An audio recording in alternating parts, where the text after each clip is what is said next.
नमस्कार, मैं डॉक्टर दीपा कुशवाहा, सहायक प्राध्यापक राजनीति विज्ञान विभाग, पंडित सुंदरलाल शर्मा, मुक्त विश्वविद्यालय, Chhattisgarh, Bilaspur.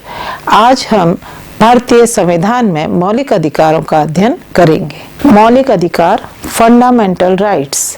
Fundamental rights it means constitution में भारतीय नागरिकों को जो प्रदत्त किए गए हैं उसका अध्ययन अब हम प्रारंभ करते हैं। सबसे पहले हम संविधान में मौलिक अधिकारों के अर्थ को समझने का प्रयास करेंगे। मौलिक अधिकार का अर्थ, मौलिक अधिकार भारत के संविधान का वह अधिकार है जो भारत के लोगों को जन्म के साथ ही मिल जाता है। ये भारत के लोगों के लिए एक ऐसा अधिकार है जो मानव के पूर्ण विकास में सहायक के रूप में कार्य करता है। मौलिक अधिकार का इतिहास। आपको बता दें कि भारत में मौलिक अधिकार अमेरिका के संविधान से लिए गए हैं। मौलिक अधिकारों का सर्वप्रथम उल्लेख ब्रिटेन में 1215 में सम्राट जॉन को ब्रिटिश जनता ने प्राचीन स्वतंत्रताओं को मान्यता प्रदान करने के लिए मैग्ना कार्टा पर हस्ताक्षर करने के लिए विवश किया था। इसे हमारे भारत के संविधान का मैग्ना कार्टा भी कहा जाता है। भारतीय संविधान के तीसरे भाग में वर्णित भारत के नागरिकों के लिए प्रदान किए गए मौलिक अधिकार वे अधिकार हैं जो सामान्य स्थिति में सरकार द्वारा सीमित नहीं किए जा सकते हैं और इनकी सुरक्षा का प्रहरी सर्वोच्च न्यायालय अर्थात सुप्रीम कोर्ट है। ये अधिकार सभी भारतीय नागरिकों को नागरिक स्वतंत्रता प्रदान करते हैं जिससे भारत के लोग भारतीय नागरिक के रूप में शांति के साथ समान रूप से जीवन यापन कर सकते हैं। मौलिक अधिकार। भारतीय संविधान में सामान्यतः 6 मौलिक अधिकार प्रदान किए गए हैं। भारत में संविधान लागू हुआ उस समय भारतीय संविधान में संपत्ति का अधिकार भी मौलिक अधिकार में जोड़ा गया था, परंतु 44वें संवैधानिक संशोधन के द्वारा संपत्ति के अधिकार को हटाने के बाद अब संपत्ति का अधिकार कानूनी अधिकार कर दिया गया है। अब वर्तमान में पुनः मौलिक अधिकार 6 हैं जिनका वर्णन हम अनुच्छेद के साथ स्टेप बाय स्टेप प्रारंभ करेंगे। पहला अधिकार है समता या समानता का अधिकार जिसका वर्णन अनुच्छेद 14 से 18 में किया गया है। दूसरा अधिकार है स्वतंत्रता का अधिकार जिसका वर्णन अनुच्छेद 19 से 22 में वर्णित है। उसके बाद शोषण के विरुद्ध अधिकार अर्थात अनुच्छेद 23 एवं 24। धार्मिक स्वतंत्रता का अधिकार अनुच्छेद 25 से 28 वर्णन है। संस्कृति और शिक्षा संबंधी अधिकार जिसका वर्णन अनुच्छेद 29 एवं 30 में है और अंतिम अधिकार संवैधानिक अधिकार अर्थात अनुच्छेद 32 में इसका वर्णन किया गया है। सबसे पहले हम समता का अधिकार जिसका वर्णन अनुच्छेद 14 से 18 में है। सबसे पहले हम अनुच्छेद 14 का अध्ययन करेंगे। अनुच्छेद 14 जिसमें कि विधि के समक्ष समता है अर्थात भारत के राज्यों में रहने वाले प्रत्येक नागरिक के लिए सभी के लिए कानून एक समान है, चाहे वो उच्चाधिकारी हो या निम्नाधिकारी। इवनली भारत का जो प्रथम नागरिक अर्थात राष्ट्रपति हो या भारत के में सबसे निचले स्तर का कर्मचारी अर्थात चपरासी हो, सभी के लिए कानून एक समान है। किसी के लिए भी कानून में कहीं भेदभाव की स्थिति निर्मित नहीं की गई है। नेक्स्ट हम पढ़ेंगे अनुच्छेद 15। अनुच्छेद 15 अर्थात जिसमें कि धर्म, जाति, नस्ल, लिंग या जन्म के आधार पर भेदभाव निषेध किया गया। इस अनुच्छेद में वर्णन है कि भारत में रहने वाले किसी भी नागरिक के साथ हम धर्म, जाति, भाषा आदि के आधार पर या लिंग आदि के आधार पर हम उनके साथ भेदभाव नहीं कर सकते, क्योंकि अगर हम ये किसी को अगर धर्म के या जाति के आधार पर किसी के साथ यदि हम भेदभाव की स्थिति निर्मित करते हैं तो वो हमारा एक दंडनीय अपराध है। अनुच्छेद 16 अर्थात लोक नियोजन के विषय में अवसर की समता।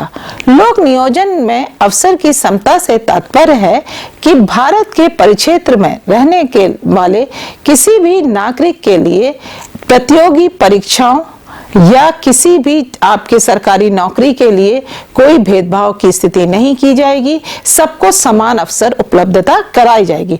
परंतु भारतीय संविधान में इसका अपवाद भी है।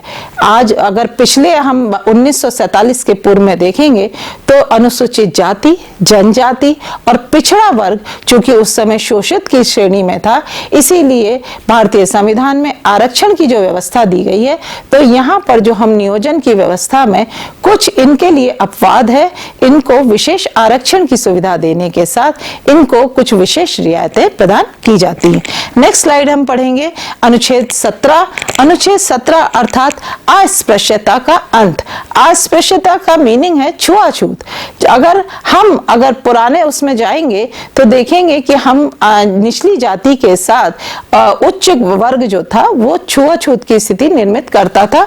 महात्मा गांधी चूंकि इस चीज के सख्त विरोधी थे, इसलिए इस अनुच्छेद को भारतीय संविधान में वर्णित किया गया है कि किसी भी व्यक्ति विशेष को उसकी जाति के आधार पर हम लोग अपमानित नहीं कर सकते। अर्थात आप लोगों ने पढ़ा होगा कि आज वर्तमान में हरिजन एक्ट जो चलता है वो उसी का है, अस्पृश्यता के अंत के लिए एक सहायक के रूप में कार्य कर रहा है। नेक्स्ट स्लाइड में हम पढ़ेंगे अनुच्छेद 18। अनुच्छेद 18 जो कि समता के अधिकार का लास्ट अनुच्छेद है, उसमें हम देखेंगे कि उपाधियों का अंत।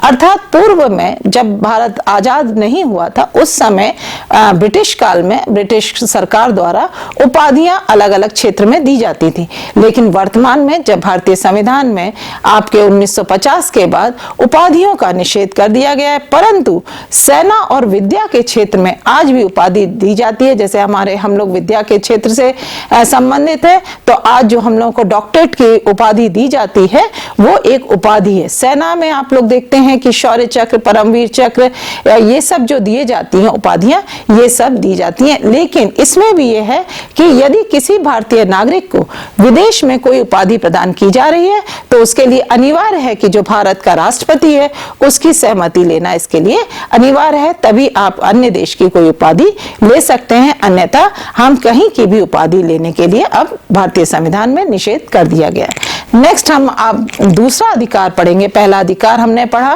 कि समता का अधिकार, दूसरा अधिकार है हमारा स्वतंत्रता का अधिकार। स्वतंत्रता का अधिकार जिसका वर्णन अनुच्छेद 19 से 22 में किया गया है। अब इसी अंतर्गत हम सबसे पहले पढ़ेंगे अनुच्छेद 19।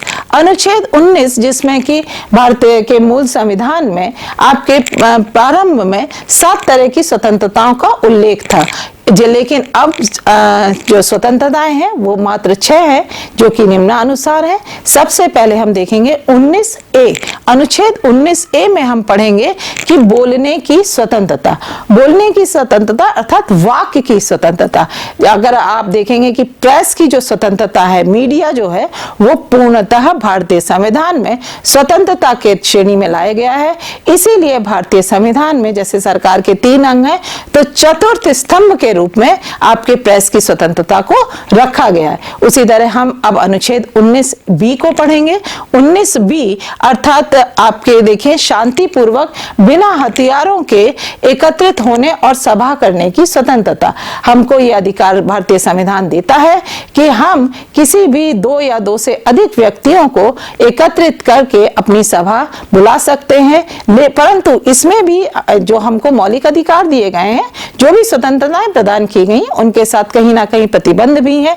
जैसे हम अगर कोई सभा आयोजित कर रहे हैं, उसमें यदि उस परिक्षेत्र में धारा 144 लगी हुई है तो शासन की बिना अनुमति के हम कोई सभा आयोजित नहीं कर सकते। तीसरा हम देखेंगे अनुच्छेद 19 का C, संघ बनाने की स्वतंत्रता। संघ बनाना अर्थात यूनियन बनाना, ठीक है।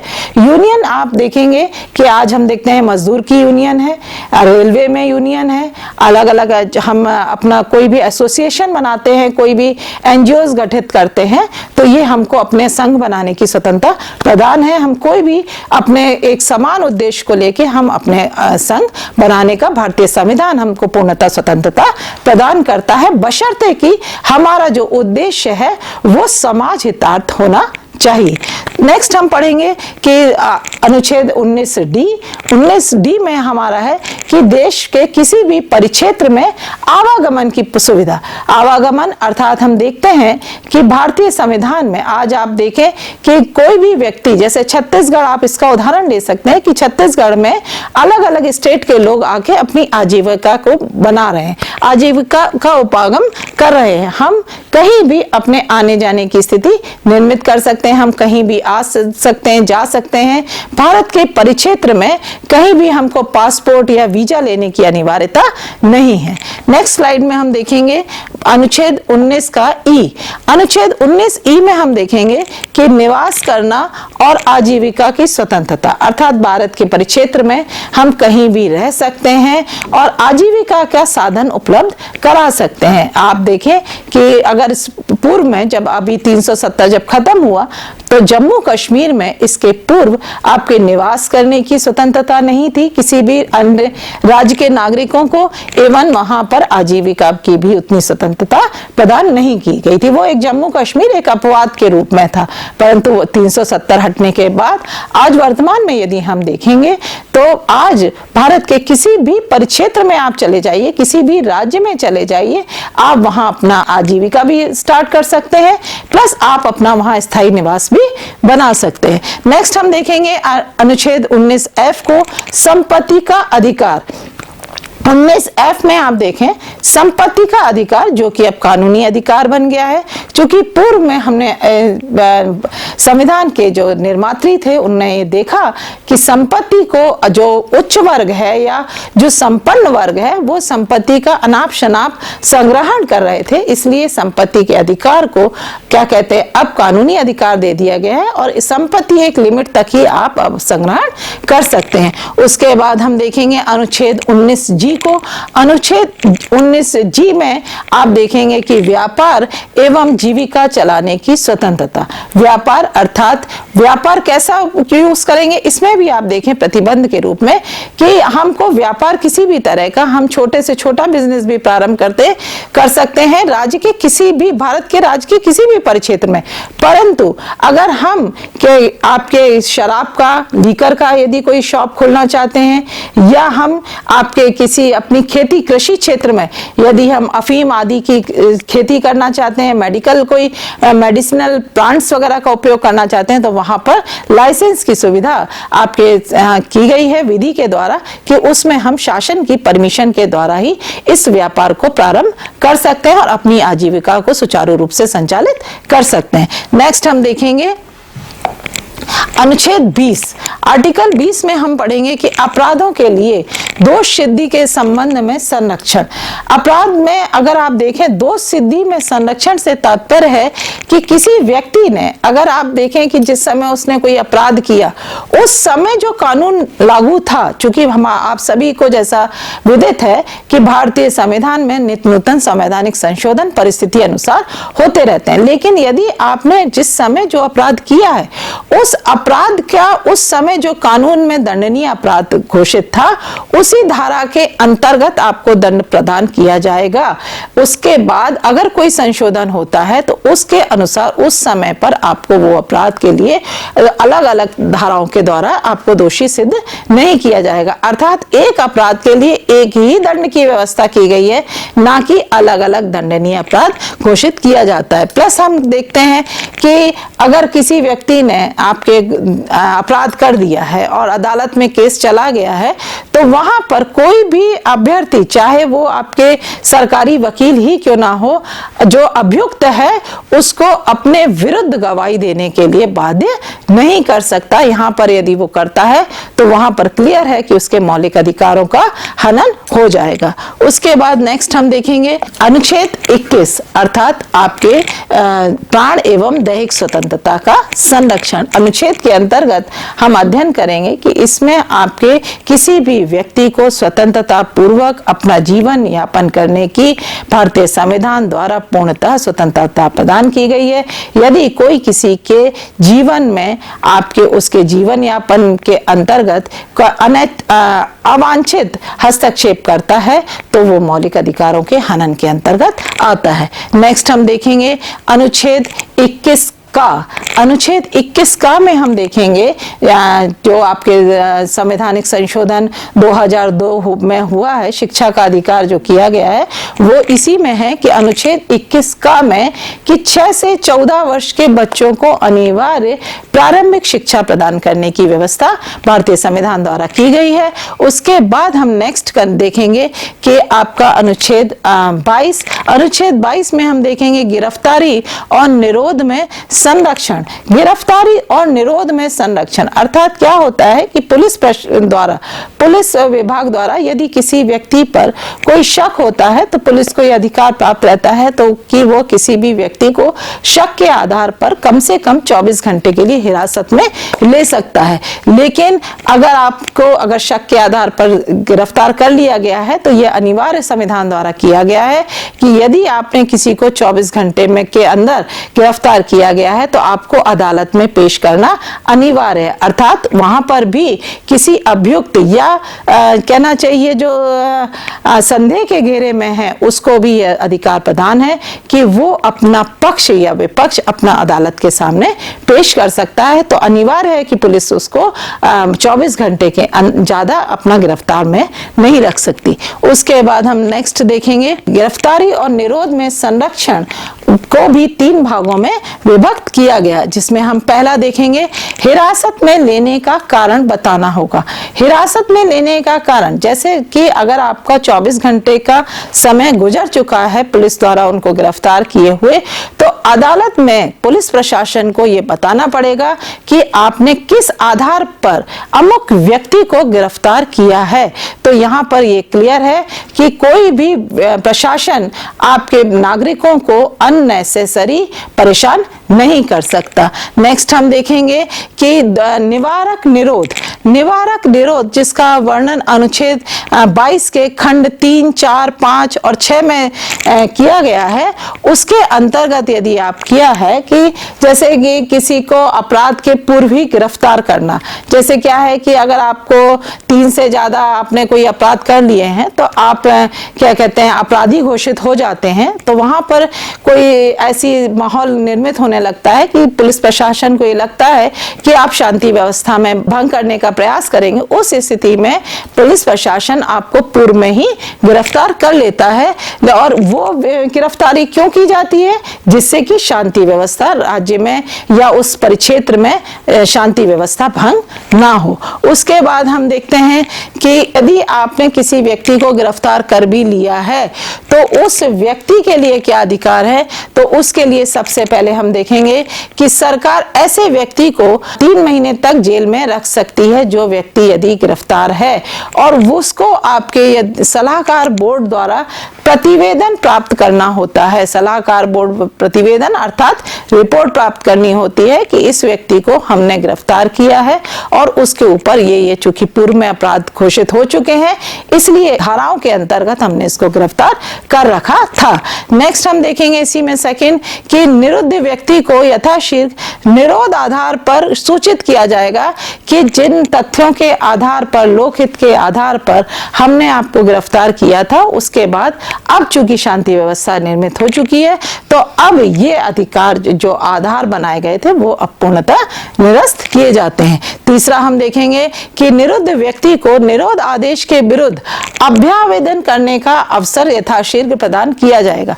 कभी कभी क्या होता है कि व्यक्ति अपनी व्यक्तिगत दुश्मनी निकालने के लिए भी इस तरह का प्रशासन द्वारा या अन्य के द्वारा या किसी के दबाव के द्वारा ऐसा कार्य कर दिया जाता है, और यदि उस व्यक्ति को ऐसा लगता है कि मुझे अवांछित रूप से गिरफ्तार इतने दिन किया गया तो उसको पूर्णतः अधिकार है कि वो अपने इसके खिलाफ एक उच्च न्यायालय में याचिका दायर कर सकता है। उसके बाद हम नेक्स्ट देखेंगे आपके शोषण के विरुद्ध अधिकार। शोषण के विरुद्ध अधिकार जिसका कि वर्णन किया गया है अनुच्छेद 23 एवं 24 में। तो सबसे पहले हम अनुच्छेद 23 का अध्ययन करेंगे। अनुच्छेद 23 में आप देखें कि मानव के दुर्व्यवहार और बलात् श्रम का प्रतिरोध। दुर्व्यापार से तात्पर्य है यहाँ पर, अब देखें आज भी राजस्थान, हरियाणा वगैरह में आप चले जाएं तो वहां पर आदमियों का मोल किया जाता है, लड़कियों को बेच दिया जाता है। तो ये सब क्या है, ये मनुष्य का दुर्व्यापार है। यहाँ पर व्यापारी खरीदते हैं और उनको फिर अन्य जगह पे बेच देते हैं, लड़कियों का शोषण होता है। ये एक बहुत बड़ा एक अपराध की घोषणा है। इसके बाद हम देखेंगे नेक्स्ट उसमें कि बलात् श्रम का, बलात् श्रम से तात्पर्य है कि चूंकि पूर्व में देखा जाए कि शोषित व्यक्ति के साथ अगर वो सक्षम भी नहीं है उस कार्य को करने के लिए, तो भी उसे दबाव के द्वारा वो श्रम कराया जाता था। आज वर्तमान में किसी को भी आप दबावपूर्ण कोई भी कार्य नहीं करा सकते और ये बलात् श्रम अब जो है निषेध है। और इसके अलावा दुर्व्यापार जो हो रहा है, मानव का जो दुर्व्यापार हो रहा है, अब धीरे धीरे आप देखें जैसे जैसे अवेयरनेस बढ़ती चली जा रही है वैसे वैसे, और मानव अधिकार चूंकि आ गया है, मानव अधिकारों के प्रति लोग जैसे जैसे अवेयर होते जा रहे हैं, तो मानव का जो दुर्व्यापार है उसका जो रेशो है वो बहुत कम हो गया है। इसके बाद हम देखेंगे अनुच्छेद 24 आर्टिकल 24। आर्टिकल 24 में हम देखेंगे कि बालकों के नियोजन का प्रतिषेध। 14 वर्ष से कम आयु के बच्चों को हम किसी भी कल, कारखाना या कोई भी ऐसे खतरे वाले जगहों पे हम लोग उनके साथ कोई मजदूरी वगैरह नहीं करा सकते हैं। आप पहले देखें पूर्व में होटल वगैरह और अन्य जगहों पर छोटे छोटे बालकों से कार्य कराया जाता था। अब जो है अनिवार्य हो गया है कि 14 वर्ष से कम आयु के बच्चों को आप श्रमिक के रूप में नहीं रख सकते हैं, और यदि आप रखते हैं तो उसका आपके खिलाफ कार्रवाई की जाएगी। धार्मिक स्वतंत्रता का अधिकार जिसका वर्णन अनुच्छेद 25 से 28 में किया गया है। अब यहाँ हम देखें कि धार्मिक स्वतंत्रता के अधिकार में सबसे पहले हम अनुच्छेद 25 को पढ़ेंगे। अनुच्छेद 25 अतः अंतःकरण की और धर्म को अबाध रूप से मानने, आचरण और प्रचार करने की स्वतंत्रता। अब यहाँ हम देखें अंतःकरण को और धर्म को अबाध रूप से मानने और आचरण करने की स्वतंत्रता जो प्रदान की गई है, अर्थात कोई भी व्यक्ति, चूंकि आप सभी लोगों को ज्ञात है कि भारत एक बहुधर्मी देश है, बहुधर्मी, जहां पर आपके हिंदू, मुस्लिम, सिख, ईसाई, पारसी सब रहते हैं। तो हर व्यक्ति को भारतीय संविधान में यह अधिकार प्रदान किया गया है कि वो अपने धर्म संप्रदाय के अनुसार अपना धार्मिक स्वतंत्रता को प्राप्त करता है। वो अपनी पूजा पाठ अपने धर्म के अनुसार स्वतंत्र रूप से कार्य कर सकता है। उसके बाद आर्टिकल 26 में हम पढ़ेंगे कि धार्मिक कार्यों के प्रबंध की स्वतंत्रता। धार्मिक कार्यों के प्रबंध की स्वतंत्रता से तात्पर्य है कि आप देखें कि हम अपना हिंदू धर्म में देखेंगे तो हिंदू धर्म में आप देखिए मंदिरों का निर्माण होता है। उसी तरह हर धर्म के प्रति, चाहे जैन धर्म में आप देखिए जैनी अपना बनाते हैं मंदिर, तो इस तरह से आप देखें सिख अपना गुरुद्वारा बनाते हैं, तो मुस्लिम अपनी दरगाह मस्जिद बनाते हैं। इस तरह से जो हम देखें तो वहां पर आपके किसी भी व्यक्ति को अपने धर्म के आधार पर अर्जन और स्वामित्व का अधिकार भारतीय संविधान ने प्रदान किया है। अनुच्छेद 27 अर्थात आर्टिकल 27, इसमें आप देखें कि राज्य किसी भी ऐसे व्यक्ति को कर देने के लिए बाध्य नहीं कर सकता जो कि जिसकी आय किसी विशेष धर्म अथवा संप्रदाय द्वारा प्राप्त की जा रही है या किसी संप्रदाय द्वारा पोषित हो रहा है। अर्थात जैसे आप देखें कि अल्पसंख्यक वर्ग है, अल्पसंख्यक वर्गों को भारत सरकार द्वारा शैक्षणिक संस्थान खोलने के लिए विशेष रियायतें प्रदान की जाती हैं। अब ये जो लोग जो अपने संस्थान खोलते हैं अल्पसंख्यक वर्ग या अन्य वर्ग, तो वहां पर इन लोगों को आप क्या कहते हैं, किसी वहां पर आप कर मीन्स टैक्स देने के लिए आप बाध्य नहीं कर सकते। तो ये जो अल्पसंख्यक वर्ग द्वारा जो शैक्षणिक संस्थाएं वगैरह खोली जाती हैं वो टैक्स फ्री होती हैं। उसके बाद नेक्स्ट हम देखेंगे आर्टिकल 28। आर्टिकल 28 में हम देखेंगे राज्य विधि से पूर्णतः पोषित किसी भी शैक्षणिक संस्था में धार्मिक शिक्षा प्रदान नहीं की जाएगी। नो डाउट कि भारत के संविधान में आपको धर्म की पूर्णतः स्वतंत्रता प्रदान की गई है। आप अपने धर्म के अनुसार अपना पूजा पाठ, इबादत कुछ भी कर सकते हैं, लेकिन किसी भी शैक्षणिक संस्थान में आप किसी भी धर्म की शिक्षा नहीं दे सकते किसी भी छात्र को, और ना किसी को बाध्य कर सकते हैं कि आप इस धर्म की शिक्षा को प्राप्त अनिवार्य रूप से करें। उसके बाद हम नेक्स्ट स्लाइड में देखेंगे संस्कृति और शिक्षा संबंधी अधिकार। संस्कृति और शिक्षा संबंधी अधिकार अर्थात अनुच्छेद 29 एवं 30। अनुच्छेद 29 का जब हम अध्ययन करेंगे तो यहाँ पर आप देखें अल्पसंख्यकों के हितों का संरक्षण। अल्पसंख्यकों के हितों का संरक्षण से तात्पर्य है कि हर वर्ग का, हर धर्म का अपनी अपनी भाषा, लिपि आदि होती है। तो यहाँ पर आप देखें कि अल्पसंख्यक वर्ग अपनी भाषा, लिपि और संस्कृति को सुरक्षित रखने के लिए पूर्णतः स्वतंत्र है। जैसे आप देखें कि सिख जो होते हैं वो आपके गुरुवाणी को यूज करते हैं। हिंदू धर्म में हिंदू जो है वो देवनागरी लिपि का यूज करता है। वह अपनी अपनी तरह से अपना लैंग्वेज को यूज कर सकते हैं और अपनी भाषा को लिखने के लिए भी आप पूर्णतः स्वतंत्र हैं। उसके बाद आप देखें आर्टिकल 30। आर्टिकल 30 में आप देखेंगे शिक्षा संस्थाओं की स्थापना और प्रशासन करने का अधिकार अल्पसंख्यकों को दिया गया है।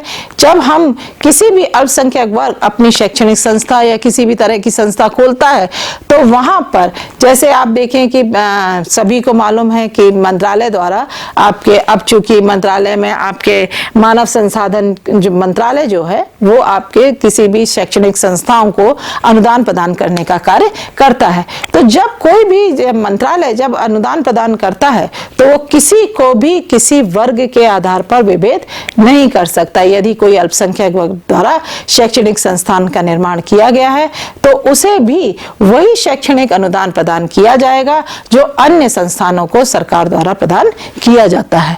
उसके बाद हम देखेंगे कि संवैधानिक अधिकार अनुच्छेद 32 में आप देखें कि इसमें प्रवर्तित करने के लिए समुचित कार्रवाइयों द्वारा उच्चतम न्यायालय में आवेदन करने का अधिकार प्रदान किया गया है। अनुच्छेद 32 में जो हम कह रहे हैं प्रवर्तन करने का, तो यहाँ पर आप देखें कि उसको हम संवैधानिक अधिकार बोलते हैं।